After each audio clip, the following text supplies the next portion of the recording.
이 시간도 성삼일체 하나님께서 여러분과 함께 하심으로 삼일체 하나님의 깊고도 놀라운 뜻을 깨닫게 되는 은혜가 있으시길 바랍니다.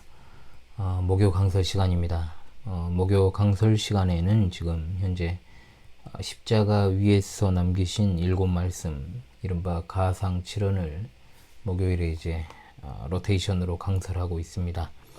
오늘은 5번째 시간인데 먼저 하나님의 말씀을 낭독하도록 하겠습니다. 오늘도 역시 구약과 신약 두 부분이 되겠습니다. 시편 69편 21절과 요한복음 19장 28절입니다. 먼저 시편 69편 21절의 말씀을 제가 읽도록 하겠습니다. 그들이 쓸개를 나의 음식물로 주며 목마를 때에는 초를 마시게 하였사오니. 아멘. 요한복음 19장 28절의 말씀을 보도록 하겠습니다. 요한복음 19장 28절입니다. 그 후에 예수께서 모든 일이 이미 이루어진 줄 아시고 성경을 응하게 하려 하사 이르시되 내가 목마르다 하시니. 아멘. 예. 내가 목마르다. 고난을 당하시는 구주께서 머리를 숙이시고 영혼이 돌아가시기 전에 하신 5번째 말씀입니다. 이 말씀은 요한복음에만 기록된 말씀입니다. 이 말씀은 우리 구주 예수 그리스도의 인성을 증거할 뿐만 아니라 신성을 드러내는 말씀이기도 합니다. 정말 짧은 한마디 말씀 속에 함축되어 있는 의미는 길고 참으로 화려한 설교 한 편보다 더 깊고 진합니다. 하늘과 땅을 지으신 이가 목마르셨습니다. 영광의 주님께서 한 모금의 물이 간절히 절실했습니다. 아버지께서 사랑하시는 그의 아들이 내가 목마르다 라고 외치셨습니다. 이 무슨 말입니까? 구약 성경에서 성령께서 다윗을 감동시키셔서 시편 69편 21절에서 그들이 쓸개를 나의 음식물로 주며 목마를 때에는 초를 마시게 하였사오니라고 했습니다. 얼마나 놀랍도록 완벽한 애견입니까? 중요한 것은 하나도 빠짐없이 모두 예언되었습니다. 시편 41편 9절을 통해서 가까운 친구가 배신할 것이다 라는 것, 또한 당황한 제자들의 예수님을 버릴 것이다 라는 사실도 시편 31편 11절에 나와 있고, 또한 이사야 53장 7절을 통해 재판관 앞에서 침묵하실 것과, 또한 53장 9절을 통해서 무죄로 밝혀주셨다는 것, 그리고 53장 12절을 통해서 범죄자와 같은 취급을 당하신다는 것, 그리고 시편 22편 16절에 십자가에 못 박히셨다라는 것, 또한 구경꾼들이 그 아래서 조롱하는 것, 시편 109편 25절이지요. 구원받지 못한다는 비아냥을 또한 시편 22편 7절로 8절에 말씀하고 있고, 하나님께 버림받으심, 시편 22편 1절에 나오는 내용이죠. 그리고 목마르심, 오늘 읽었던 시편 69편 21절과 아버지 손에 영혼을 맡기셨던 시편 31편 5절의 말씀, 다리를 꺾지 않았다는 것도 시편 34편 20절에 나오고, 부자의 무덤에 장사되시는 사실까지도 이사야 53장 9절의 말씀 나오지요. 자, 이 모든 일들이 일어나기 몇 세기 전에 다 정확하게 예언되었다는 겁니다. 이것은 동시에 성경이 하나님의 영감으로 기록되었다는 사실을 보여주는 아주 중요한 진리입니다. 하나님의 말씀에 우리 믿음의 뿌리를 내리는 것이 얼마나 견고하고 중요한 것인지를 다시금 상고하시기 바랍니다. 내가 목마르다 라고 하는 주님의 십자가 상에서의 말씀이 참으로 우리 시청자 성도들의 마음 가운데, 심장 가운데 보석처럼 빛나며 일생에 걸쳐서 상고할 만한 가치가 있는 말씀이라는 사실을 진리의 영이 되시는 성령께서 도와주심으로 말미암아 이 시간 깨달으시고, 또한 이 말씀이 주시는 영적 교훈대로 살아가기를 힘쓰는 우리 모든 시청자 성도들 다 될 수 있기를 간절히 바랍니다.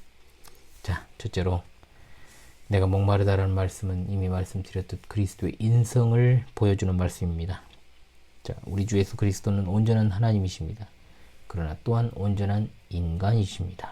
이것은 믿어야 할 신앙에 속한 것이지 이성으로 헤아리고 또 판단하는 것이 아닙니다. 이성 1인격 교리에 대해서는 제가 지난주에도 대요리 문답을 통해서 또 주일 오후에 공부를 했죠. 우리 사랑스러운 구주의 사람 되심은 우리 지성으로는 판단할 수 없는 것입니다. 오히려 그 앞에 우리가 머리 숙여 경배해야 됩니다. 그분은 우리에게 아버지 외에는 아들을 아는 자가 없다라고 말씀하십니다. 바울 사도는 말합니다. 크도다 경건의 비밀이여 그렇지 않다는 이 없도다. 그는 육신으로 나타난 바 되시고라고 했습니다.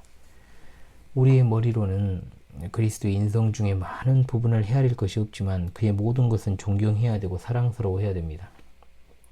주님의 신성과 인성은 가장 뛰어난 것이고 그 둘이 하나의 인격체 속에서 완벽한 연합을 이루고 있습니다. 우리 주님은 신적인 사람이거나 또는 인간화된 하나님 아닙니다. 이런 이단들이 과거에 많았고 지금도 있지 않습니까? 주님은 완전한 하나님이시요 완전한 사람이셨습니다. 영원하신 하나님이시요 또한 세상에서는 영원한 하나님이십니다. 하나님께서 사랑하시는 독생자가 성육신 하셨을 때 비록 영원 전부터 하나님의 영광이셨던 그분의 영광을 잠시 내려놓으셨지만 여전히 하나님이시며 하나님의 본질적인 것 어느 것도 내려놓지 않으셨습니다. 성육신을 통해서 말씀은 육신이 되셨고 사람 사이에 살아가신 겁니다. 이전의 모습을 하나도 버리지 않았지만 이전에는 없던 완벽한 인성을 취하신 것입니다. 2000년 전 베들레헴에서 태어나신 이가 하나님의 말씀이셨습니다. 성육신은 하나님 자신이 사람으로 현현한 것이 아닙니다. 말씀이 육신이 되신 겁니다. 이전의 모습은 하나도 버리지 않은 채 이전에는 아니었던 모습이 되셨습니다. 빌립보서 2장 6절로 7절의 말씀에 그는 근본 하나님의 본체시나 하나님과 동등됨을 취할 것으로 여기지 아니하시고 오히려 자기를 비워 종의 형체를 가지사 사람들과 같이 되셨고 사람의 모양으로 나타나사 자기를 낮추시고 죽기까지 복종하셨으니 곧 십자가에 죽으심이라. 아멘. 베들레헴의 아기는 임마누엘 우리와 함께 하신 하나님이었습니다. 하나님의 아들이시오 사람의 아들이십니다. 두 개의 분리된 인격이 아닙니다. 두 개의 본성, 즉 신성과 인성을 소유한 하나의 인격체셨습니다. 이것을 여러분 확실하게 믿으시기 바랍니다. 이 세상에 계실 때 예수님은 자신의 하나님 되심을 확실하게 보여주셨습니다. 하늘의 지혜로 말씀하십니다. 예수님은 학문을 배우신 적이 없습니다. 그럼에도 불구하고 랍비들과 지도자들이 불과 12세에 불과한 예수님의 지혜에 입이 딱 벌어졌다라고 성경은 증언하고 있습니다. 하나님의 거룩함으로 행하셨습니다. 하나님의 능력을 보여주셨습니다. 하나님의 사랑을 나타내셨습니다. 사람들의 생각을 읽으셨고 사람들의 마음을 감동시키셨고 사람들의 의지를 이끄십니다. 자연 또한 예수님의 명령에 복종했습니다. 그분의 말씀 한마디면 병이 떠나갑니다. 폭풍우가 잠잠해집니다. 사탄이 떠나갑니다. 죽은 자가 일어났습니다. 분명 예수님은 육신으로 나타난 하나님이시기에 나를 본 자는 아버지를 보았다라고 당당하게 말씀하실 수 있었습니다. 또한 이 세상에 계실 때 예수님은 자신의 사람 되심을 확실하게 보여주십니다. 아기로 이 세상에 오셔서 강보에 쌓여서 누워 계셨습니다. 어린아이셨을 때 그 지혜와 키가 자라가며 소년이었을 때 묻기도 하십니다. 성인이 되셨을 때 육체가 고나기도 하시고 금식도 하시고 주무시기도 하고 이상히 여기시기도 하고 다 하셨어요. 눈물도 흘리십니다. 기도하십니다. 기뻐하십니다. 심령에 통분하게 여기시고 민망히 여기시기도 했습니다. 그리고 생애 절정의 순간에 오늘 말씀처럼 내가 목마르다 라고 외치셨습니다. 이것이 바로 인성의 증거입니다. 하나님은 갈증을 느끼시지 않습니다. 천사도 마찬가지입니다. 영광 중에 거하게 될 우리도 그러합니다. 요한계시록 7장 16절에 그들이 다시 줄이지도 아니하며 목마르지도 아니할 것이다 했습니다. 그러나 우리는 지금 인간이기에 이 슬픔이 많은 세상에서 살아가기에 목마릅니다. 갈급합니다. 그리고 그리스도께서도 인간이시기에 목마르십니다. 우리는 십자가에 달리신 이런 주님의 목마름과 마주하고 있습니다. 어찌하여 나를 버리셨나이까? 라는 말씀이 십자가에서 하나님의 진노를 담당하시고 우리 대신 버림받으신 영혼의 고통을 반영한다라고 한다면 내가 목마르다라는 말씀은 육체의 고통에서 비롯된 부르짖음이었습니다. 생리학적으로 많은 출혈이 있게 되면 기본적으로 극심한 두통과 극도의 갈증을 동반하게 됩니다. 하늘의 영광과 존귀로 관을 쓰셨던 보좌를 버리고 눈물 많은 세상, 천한 세상에 오신 그분에게 우리에게 생명을 주시려고 당신의 손으로 지으신 진흙과 같은 인간의 몸을 입으셨습니다. 그러나 친히 오신 그분에게 이 세상이 무엇을 선사했습니까? 박해와 죽음이었습니다. 빌립보서 2장 6절로 7절을 통해 살펴봤습니다. 주님은 강압과 강요에 의해서가 아니라 우리 같은 죄인들을 구하시려는 아버지 하나님의 작정에 순종하심으로 스스로 자기를 비우시고 그분과 동등하게 여김받으실 것을 거절하셨습니다. 하나님이셨지만 스스로 하나님의 권능과 성품은 감추시고 오히려 종의 형체를 가져 사람의 모습으로 이 땅에 오신 우리 주님. 이것은 그 자체로 고난입니다. 그 자체로 수치스러운 일이었다는 것을 잊어서는 안 됩니다. 목마르시고 피 흘리며 고통스러워하는 인간의 욕심을 입으셔야 자신의 몸을 온전한 대속의 제물로 드리실 수 있기 때문입니다. 하나님 자신임에도 창조주이심에도 그 영광과 권능을 감추시고 오로지 죄인의 몸을 입으심으로 인간 육체의 한계를 스스로 받아들이기를 자원하셨던 것입니다. 시청자 성도들이요, 이처럼 주님이 낮아지시면 엄청난 진리를 내포하는 것입니다. 주님이 하늘 영광 버리시고 육신의 몸을 입으신 채 낮고 천한 세상에 오신 것은 영적인 세계에 속하는 천사들이나 공중의 권세 잡은 마귀에게나 충격적인 일이 아닐 수 없지요. 그러나 주님의 관심은 절대 낮아지심이나 육체의 고난이 아닙니다. 주님의 관심은 오로지 하나님의 일이 이루어지는 것이었습니다. 그래서 성경은 이렇게 증언합니다. 그 후에 예수께서 모든 일이 이미 이루어진 줄 아시고 성경을 응하게 하려 하사 이르시되 내가 목마르다 하시니. 아멘. 십자가에서 주님의 관심은 우리 인간들을 향한 하나님의 구원의 작정이 남김없이 이루어지는 것이었습니다. 주님의 이 같은 관심은 공적인 사역을 시작하신 때로부터 계속 나타났습니다. 죄 없으신 우리 주님은 죄 씻음의 표인 세례를 받으실 필요가 없습니다. 세례 요한이 주님에게 세례 베풀기를 거절한 것도 이 이유 때문 아닙니까? 그럼에도 불구하고 죄 없으신 주님은 세례 받으셨습니다. 주님이 세례 받는 일은 합당하지 않은 일이었습니다. 그러나 하나님의 일을 이루는 데는 정당한 일이었기 때문에 주님은 이렇게 말씀하십니다. 이제 허락하라. 이와 같이 하여 모든 일을 이루는 것이 합당하니라. 아멘. 지금 여러분의 관심사는 어디 있습니까? 한 사람의 신자가 참된 신자인지를 알아보는 시금석이 바로 여기 있습니다. 아주 간단합니다. 그의 관심사가 어디 있느냐? 여기에 있습니다. 사람이 관심을 두는 곳 배후에 욕망이 있습니다. 그 사람이 무엇을 하며 사는 사람이건 상관없이 그의 행위에서 그의 진면목이 나타나는 것은 아닙니다. 왜냐? 겉으로는 말씀을 잘 듣고 있는 것 같아도 속은 딴 마음 푸는 것과 같은 거예요. 그러나 욕망은 그가 누구인지를 정확히 말합니다. 그의 인격을 지배하고 있는 그 사람의 욕망이 무엇인지를 알아보면 그가 어떤 사람인지를 알 수 있다는 겁니다. 욕망은 다시금 두 가지로 나뉘죠. 하나는 긍정적인 의미에서의 갈망입니다.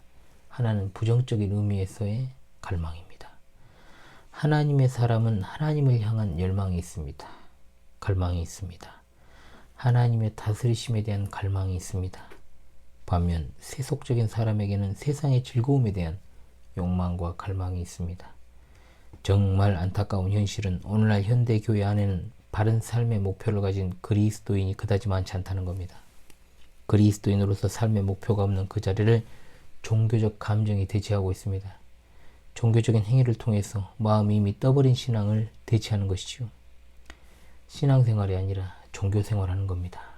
종교 활동을 하는 것이죠. 정말 너무나 안타까운 현실입니다. 우리나라는 천연 자원이 절대적으로 부족한 국가 아닙니까? 자원의 고갈이라고 하는 것은 결국 다른 곳에 눈을 돌리게 만드는 겁니다.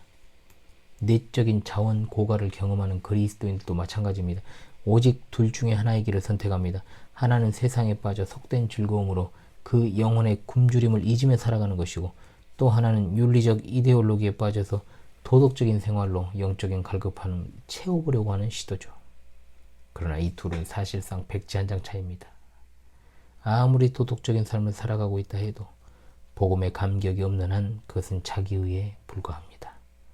십자가는 잊고 살아도 자신의 도덕적인 행위는 잊고 살지 않기에 이들은 사람들을 참 잘 판단하고 정죄하며 살아갑니다. 우리 모두는 어떻습니까, 여러분? 여러분의 관심사는 어디 있습니까? 혹시 신앙생활과 종교활동을 헷갈리고 있지는 않습니까? 도덕적인 생활과 거룩한 생활을 헷갈리고 있지는 않냐 이 말입니다. 신앙생활은 강요할 수도 없고 강요받아서 되는 게 아닙니다. 자기 자신이 갈급하지 않으면 안 되는 겁니다. 의에 줄이고 목마른 자가 돼야 됩니다. 그것이 진정 하늘에 속한 그리스도인의 모습이라고 제가 예전에 팔복 강설을 했지 않습니까? 팔복을 통해 주님은 말씀하셨습니다. 현대 신자들의 눈 가운데서 참으로 어떤 갈급함을 찾아보기가 힘들어요. 어떤 필요에 의한 종교행위 또는 의무가 휩싸인 어떤 종교생활들을 많이 하고 있죠. 안 됩니다. 갈급한 심령에, 메마른 심령에 단비를 부어주시는 성령의 은혜를 기대하고 소망하며 예배하고 말씀을 듣고 찬양도 하고 봉사도 해야 되는 겁니다. 착하게 사는 것과 거룩한 삶을 혼동하지 마십시오. 착하게 살면 윤리적인 삶이 되지만 거룩하게 살면 주님을 닮아가게 되어 있습니다. 아멘. 이상한 어떤 영성 타령을 한다거나 또는 능력을 받으려고 한다거나 남에게 그저 피해만 안 주면 된다라는 식의 외적 도덕성에 머물러 있지 말고 거룩한 삶을 살아가려고 애를 써야 됩니다. 그것이 바로 주님을 닮아가려고 몸부림치는 삶이 아니겠는지요. 죄 짓기를 원하는 본성을 억제시키는 노력으로 죄의 유혹을 이기는 것이 아니라 죄에 대한 상상만으로도 진절머리 나고 혐오하는 삶이 되도록 하시기 바랍니다. 여러분 무슨 말씀인지 아시겠죠? 진정으로 우리가 그리스도인이라면 마땅히 관심을 둘 것에 둬야 됩니다. 오로지 하나님의 일에 관심을 두시고 살아가신 우리 주님을 따릅시다. 이 땅에 하나님 나라가 오기를 갈망하면서 하나님의 통치를 기뻐하며 죄라고 하는 것은 상상만으로도 혐오스럽고 아버지의 뜻이 이루어지기를 갈망하며 열망하는 종교인이 아니라 신실한 신자들이 다 될 수 있기를 간절히 바랍니다. 아멘. 둘째, 내가 목마르다라는 말씀은 주님이 성경대로 사셨음을 분명하게 보여주는 말씀입니다. 우리 주님은 하나님의 율법을 주야로 묵상하신 참으로 복 있는 분의 절정이었습니다. 기록된 하나님의 말씀은 주님의 사상이요 주님의 마음을 채우고 주님의 길을 지도했습니다. 성경은 아버지의 뜻을 전달하는 것이 항상 그분의 기쁨이었습니다. 시험 받을 때도 방어 수단은 성경입니다. 가르칠 때도 성경이 그분의 권위였습니다. 서기관들과 바리새인들과 논쟁하실 때도 항상 율법과 십계명에 호소하십니다. 그리고 죽어가는 이 시간에조차 그분의 생각은 진리 안에 있습니다. 주님의 5번째 남기신 유언을 보십시오. 항상 성경을 자세히 읽으시라 했어요. 그 후에 예수께서 모든 일이 이미 이루어진 줄 아시고 성경을 응하게 하려 하사. 다시 한번 성경을 응하게 하려 하사. 이르시되 내가 목마르다 하시니 성경을 응하게 하려 하사. 여기에 여러분 주목하십시오. 이 성경은 앞서 제가 낭독했던 구약성경 시편 69편 21절입니다. 시편 69편은 그야말로 그리스도의 고난을 생생하게 그려낸 메시아 시편이라고 불리는 시편입니다.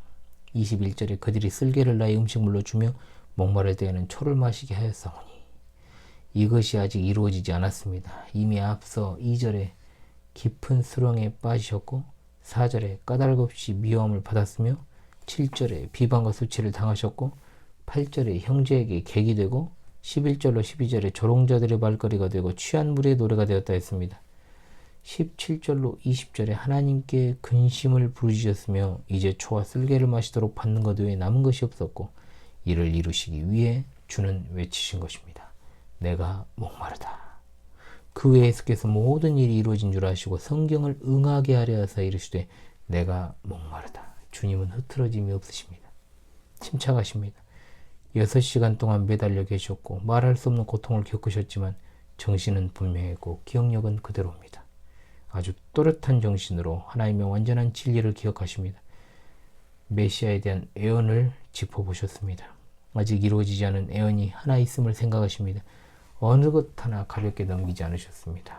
그의 신성으로 모든 환경을 초월하고 계심을 보여주고 있습니다. 우리 주님은 하나님의 일을 위해서 이 땅에 오셨다는 것을 다시금 강조하십니다. 아직 죽음을 맞지 않으셨으나 곧 임박한 운명을 바라보시면서 이미 확정된 대속의 죽음 속에서 하나님의 뜻이 모두 이루어진 것을 아셨습니다. 그토록 많은 구약의 제사가 할 수 없었던 일, 그토록 많은 믿음의 조상들이 바라보고 그리워했던 일, 그 위대한 구원의 역사가 십자가에 못 박혀 죽으시는 우리 주님으로 인해서 이루어지게 될 것임을 친히 아셨던 것입니다.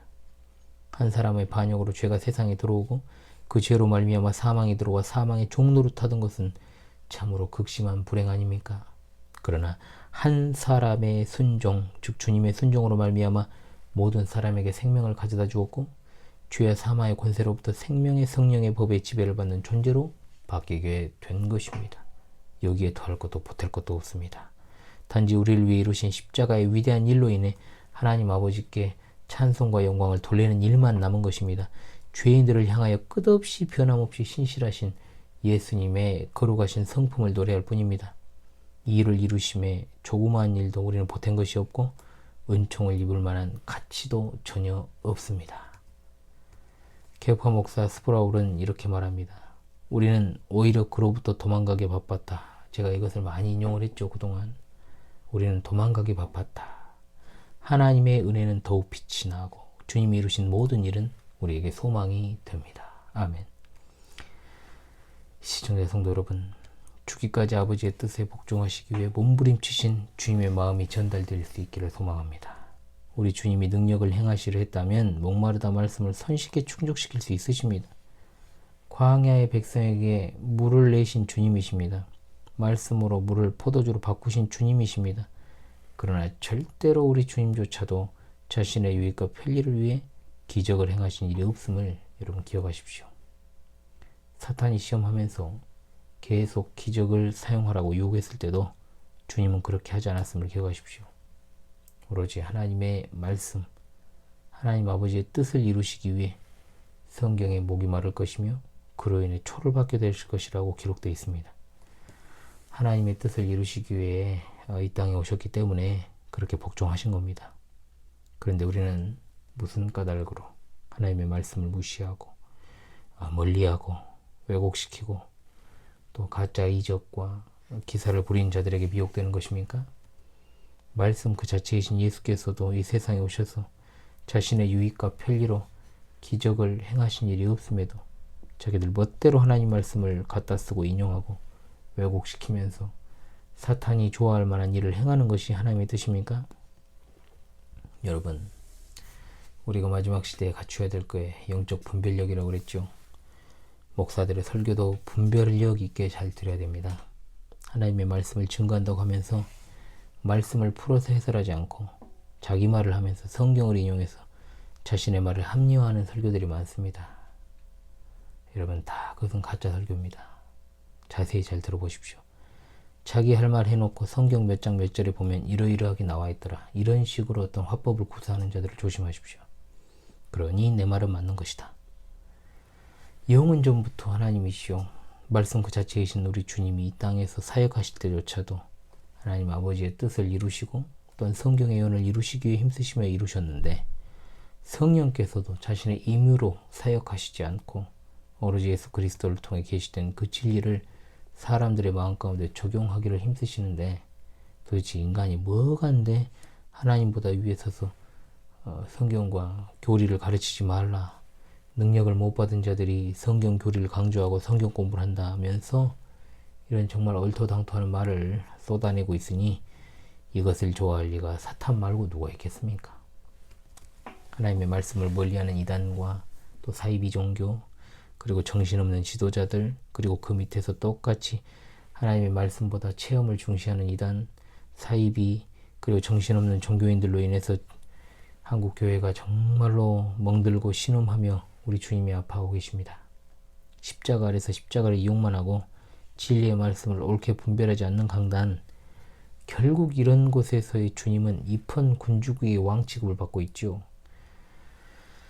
여러분, 새겨 들으십시오. 이상한 교회 이야기가 아니에요. 바로 그것이 우리의 교회의 모습일 수 있다는 겁니다. 입헌 군주국의 왕은 실권이 없습니다. 그저 의전만 수행하는 뒷방 노인네죠. 말로는 예의를 찾지만 실제로 왕이 할 수 있는 게 없어요. 우리는 어떻습니까?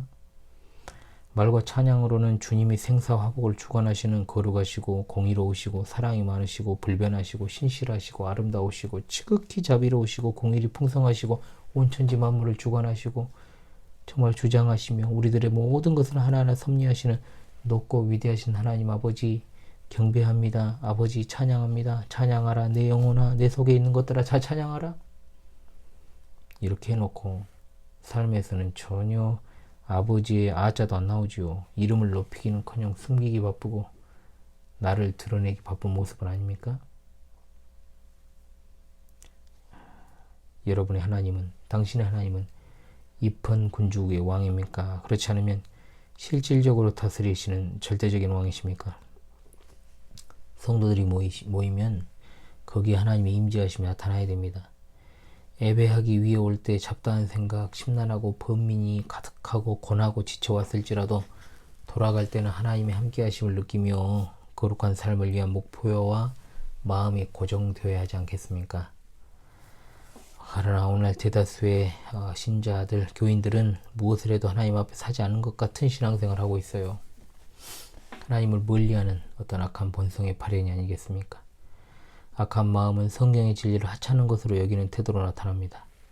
성경보다 중요한 것은 자신들의 지금 상황입니다. 진리의 요구는 묵살하고 지금 자신이 처한 상황의 요구에 더 적극적으로 반응합니다. 자, 사실 그러지 않습니까? 우리가 하나님께서 주신 어떤 십계명의 금지 명령을 두려워하기보다는 교통법규를 위반했을 때 경찰관의 손짓을 더 무서워한다. 사실 그게 현실 아닙니까? 그런 그리스도인들에 의해서 세상이 변화되기를 바라는 것은 어리석지 않습니까? 참 부끄러운 일이죠. 주님이 그러셨던 것처럼 주님과 연합해 살아가는 우리들의 최고의 가치도 이 땅에서 하나님의 뜻이 이루어지는 것입니다. 성경 말씀에 대한 순종이 그 가치를 이루는 출발점이요, 핵심이고 근원입니다. 제가 참 처음 교회 개척 당시에는 열심히 정말 성도들을 가르치고 매주 쪽지 시험도 보고 했어요. 그때에 비하면 지금 굉장히 많이 제가 좀 자유롭게 지금 가르치고 있거든요. 좀 편하게. 그러니까 더 공부를 안 해요. 더 공부를 열심히 해야 되는데 참 그런 거 생각하면은 참 안타깝습니다. 성경 쪽지 시험도 보고 제가 그랬거든요. 근데 하나 둘씩 이런 것들을 조금씩 풀어주니까, 풀어주면은 더 잘해야 되겠다 하는 게 아니에요. 왜 그런지 모르겠어요, 진짜. 진짜로 제가 우리 성도들 그래도 나름대로 열심히 가르치려고 굉장히 노력을 한 사람입니다.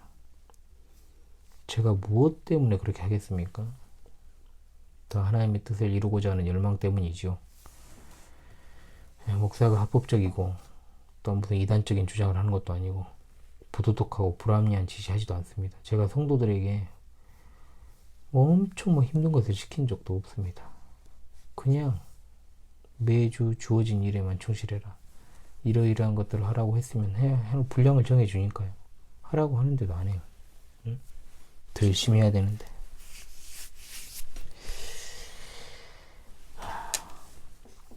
지시하는 것을 넘어가지고 더 기쁨으로 감당해야 진짜 영원히 삽니다. 안 그러면은 지금 언제까지라도 10년이 지나고 20년이 지나고 10년까지도 지금 이러거든요. 그러면 20년이 지나도 똑같겠죠. 제가 은퇴할 시점이 되어도 크게 달라지지 않을 수도 있습니다. 변화돼야 되겠죠. 마지막 셋째로, 내가 목마르다는 말씀은 인생의 고난을 채울하시기 위해 주신 말씀이다 라는 것을 기억하십시오. 자, 세상은 눈물골짜기입니다. 정말 순간순간의 유쾌함은 결코 인생에 대한 해답이 못 됩니다. 여러분, 제가 좀 목소리를 낮춰서 이야기하고 있는 것은요, 지금 새벽 3시가 다 된 시간이거든요. 그래서 제가 가정집이라서 저 소리를 높일 수가 없습니다. 아무래도 밤이니까 굉장히 이게 울릴 수도 있거든요. 그래서 제가 목소리를 낮춰서 이야기하는 것이기 때문에 여러분들 그냥 휴대폰의 볼륨을 키우시면 되겠습니다. 예. 시청자 성도리시오. 세상과 철학과 인간들은 고난의 답을 주지 못해도요, 십자가는 그 고난 덜어주기에 충분한 빛을 던져줌을 믿으십시오. 인간으로 오신 예수님을 통해서 실로 우리의 질고를 지고 우리 슬픔을 당하셨다라고 말씀합니다. 십자가는 하나님께서 우리 근심과 고난을 개의치 않는 분이 아니시라고 말해주죠. 하나님은 성육신 하심으로 직접 고난을 당하신 분이십니다. 히브리서 기자를 통해 주님은 말씀하십니다. 우리에게 있는 대제사장은 우리의 연약함을 동정하지 못하실 리가 아니요 모든 일에 우리와 똑같이 시험을 받으신 이로되 죄는 없으시니라. 아멘. 여러분의 마음이 얼마나 낙심하든, 여러분이 걸어가는 길이 얼마나 험난하든, 여러분의 삶이 얼마나 슬프든지 간에 그 모든 것을 주 예수 그리스도 앞에 풀어놓고 모든 근심을 맡기도록 초대받습니다. 여러분, 육신의 고통으로 엉망이 되었습니까? 주님이 그러셨습니다. 가장 가깝고 친한 사람이 등을 돌렸습니까? 주님이야말로 더욱 그러하셨습니다. 암흑 속에 있으십니까? 하나님께서 버림받으셨습니다. 여러분, 십자가의 치료제는 해결 못할 병이 없습니다. 치료할 수 없는 아픔이 없습니다. 십자가 앞에서, 그리스도의 고난 앞에서 그 백성을 채울하시고 위로하시는 주님의 손길을 느끼시기를 바랍니다. 말씀을 맺겠습니다.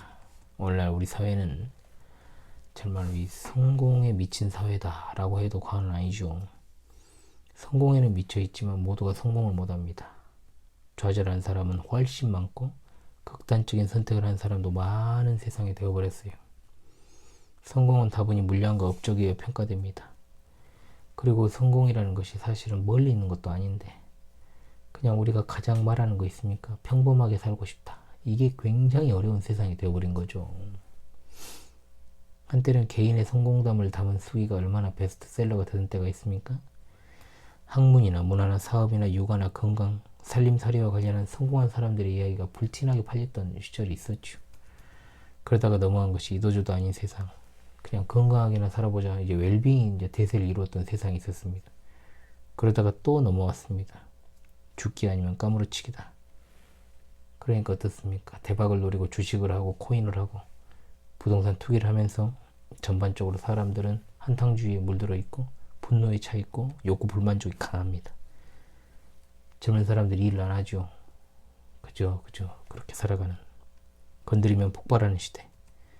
이렇게 되어가고 있는데 너무나도 안타깝게도 과거의 세상에서 유행했던 것들이 이제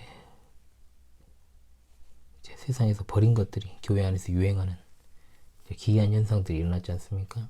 그리스도인의 영적 생활에 대한 간증, 기본적 경건 생활이 성공의 지름길이 되고, 평신도들이 언제부터인가 마이크를 잡고 목회자들을 비난하고, 기도와 전도가 언제부턴가 특별한 사람들의 은사가 되어버린 그런 시대 되어버렸죠. 시청자 성도리시오, 아무리 지적을 받아도 아무리 말을 많이 해도 그리스도인의 삶으로 돌아가지 않는 이들이시오. 전도의 열정을 회복하는 일도, 기도의 능력을 회복하는 일도, 하나님의 말씀을 사모하는 일도 십자가에서 나타난 주님의 사랑으로 회복되는 것인데, 십자가의 그 경건의 능력을 회복하려고 하진 않습니다. 생각 속에 그냥 십자가, 그 옛날 우리 목사님이 설교했던 십자가, 주님의 십자가를 떠올리면서 눈물 흘리고 아파하는 것도 좋지만 더욱 중요한 것은 주님을 위해 사는 삶의 변화입니다. 고통 가운데서도 포도주 한 모금조차도 거절하시기까지 헌신하셨던 우리 주님, 그러나 우리는 조금이라도 내가 손해 안 보려고 하죠. 극도로 그 손해 안 보려고 경계하고 싫어하고 혐오합니다. 하나님 나라를 이 땅에 이루기 위해서 꼭 필요한 사람들은 대단한 능력자들이 아닙니다. 십자가로 구원받은 우리가 바로 그런 사람들이죠. 우리는 그리스도만을 위해 살도록 특별히 바쳐진 사람들입니다. 주님을 위해 살지 않으면 살아있지만 살아있는 것이 아닌 죽은 겁니다.